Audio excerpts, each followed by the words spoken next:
In the summer of 1814, I remember the sun hung over the fields like a cruel joke, burning what was left of Tom's crop to brittle yellow.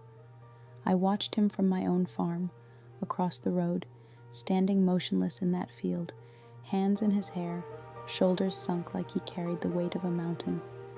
Tom was a big man once, strong, the kind you'd trust to handle a plow or tame wild horses. But those were good years, before the drought, before debt crept into his life, and before folks started whispering that maybe Nora should have just taken the children and left him.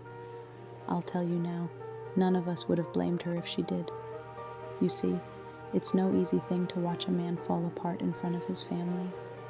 We neighbors offered help, but Tom was proud and always said he'd pull through, though we all saw his land was failing him. Crop after crop, he'd bet on another harvest and another debt he couldn't pay. And Nora, she'd worked twice as hard, hands cracked from the wash, knees to the ground pulling weeds, her face calm like it was all going to be just fine. When others told her it was foolish to stay, she'd just give a quiet smile, say, "I'm here for Tom," and that was that. By early autumn, the farm was barely hanging on, and the townsfolk didn't hold back. "Just let it go, Nora," they'd say. "The land's taken enough." But she had this unshakable way about her, like she was holding on to something bigger than the land itself. I was with her at the market once, buying seeds when everyone else said it was pointless. She told me that she wasn't just planting seeds, she was planting a future for her and for Tom. One evening, after days of hard work and only a few hours of sleep, Nora came to Tom with a simple plan.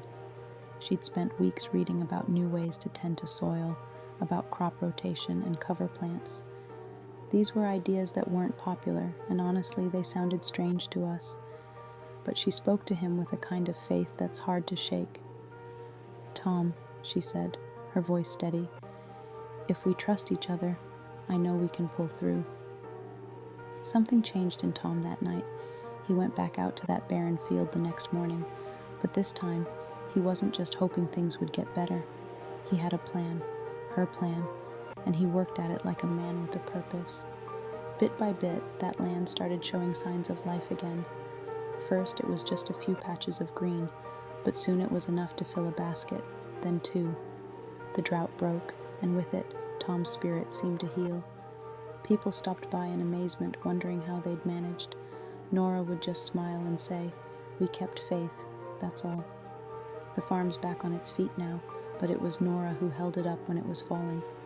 Tom trusts her in a way I've rarely seen, and when you ask him how they survived those years, he'll tell you, "It was Nora.